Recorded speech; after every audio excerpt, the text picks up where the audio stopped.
मुझे आपण प्रिय के लोकेश लास्ट टाइम आपण मैंने जानी बालीजात्रा जितेबाला आम उपर पड़िया विभिन्न संगठन एवं भाई भौणी माने तरफ जो लड़े चलूला समस्ते कहते आगे आगे बालीजात्रा हम उपर पड़िया किंतु गोटे पॉलिटिक्स करके बालीजात्रा उपर पड़िया करने को देना बर्तमान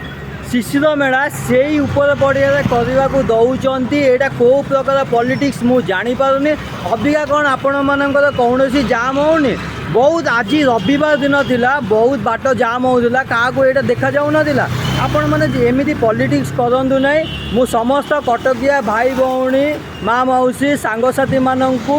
अनुरोध करछि कटक पाई लड़तु नहले आमर कटकर संस्कृति एवं परंपरा आगामी दिन में माटी रे मिसीज मु समस्त को अनुरोध कर मु भी आपण सहित जड़ित हो रही आम कटक पाई लड़वा और कटक जेकोसी कम हो पारनी जमी कटक फूड कोर्ट गोटे खोलिए बोली 2025 1 जनवरी से मैंने ओपनिंग करेंगे कहले आज पर्यंत कौन ओपनिंग हो पारनी बहुत दुकानी भाई माने असुविधा सम्मुखीन होती सेमती कटक माँ चंडी माँ मंदिर 3 वर्ष उपर है किसी काम ठीक से हो पारनी समस्त पॉलिटिशियन आसते कहते आम तदारख करूँ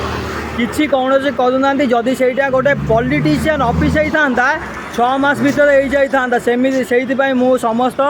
कटकिया भाई भौणी माँ मौसी सांगसाथी मानू अनुरोध करुँची कटकिया को जदि आम कटक को संस्कृति परंपरा बंचाइबार अच्छी आम समस्त एक हवा पड़ो और लड़ाई करा पड़ो यही नेता मंत्री उपर आपण विश्वास एवं भरोसा करंतु ना एमाने केबे कटक पाई किछि करि नांदी एवं करिवे ना। जय जगन्नाथ।